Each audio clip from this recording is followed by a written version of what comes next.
Chia pe một tí cái ná.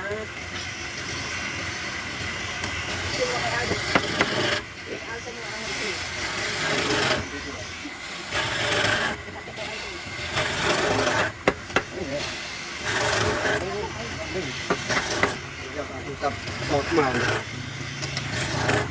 Cái gì ra cái đó anh được ra sắp thấu này. Chia pe một tí cái ná. No, không có tiền đâu.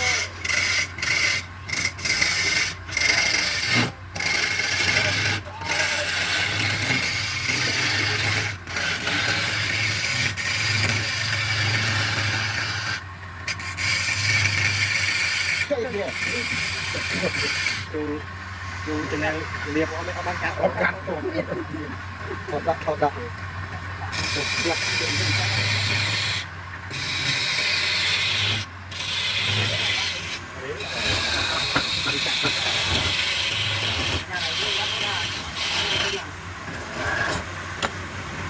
vậy cái cây chua nó phải là không gì anh đi một đàn thôi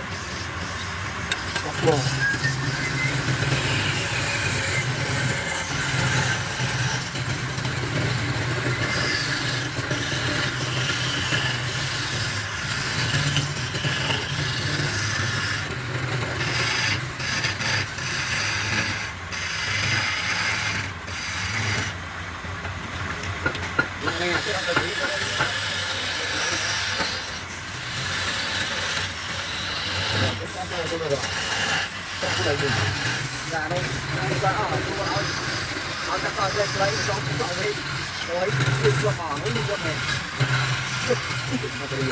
đi qua lái con rồi ra cho nó ra cho một chỗ đấy ê hu hu nhớ mai mà không đủ thằng phụ được nào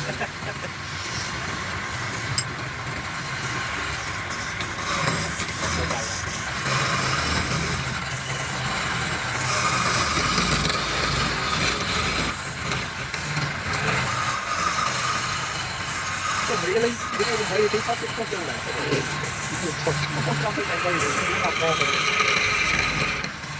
ai nói như là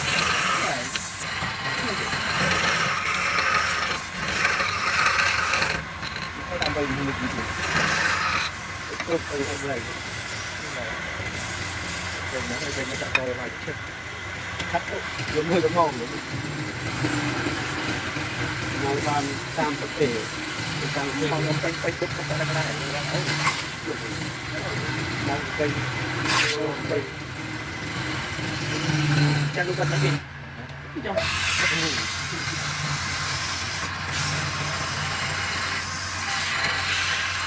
và bắt vào đấy không gì bắt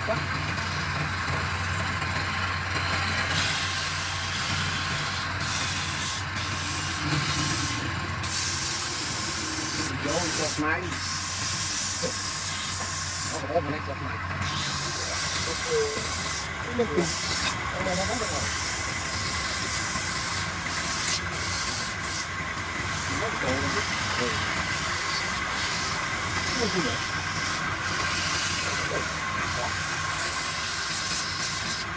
chưa được ăn đây sao rồi con đi đâu Hãy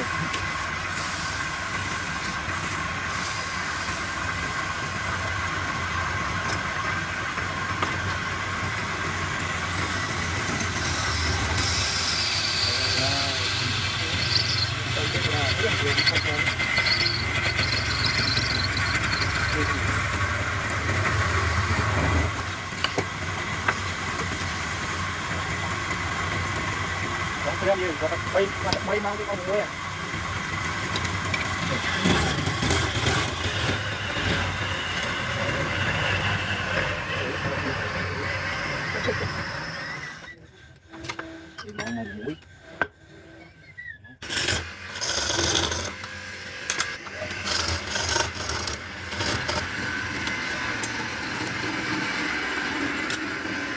để không bỏ lỡ những video hấp dẫn. Vì các bạn phải chặt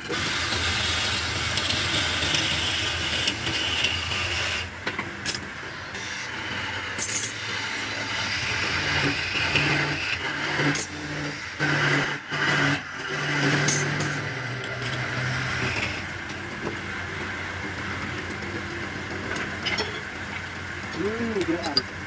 Ligo-ligo tayo. Lumbat yung madhir. Ang kakaluwa tayo.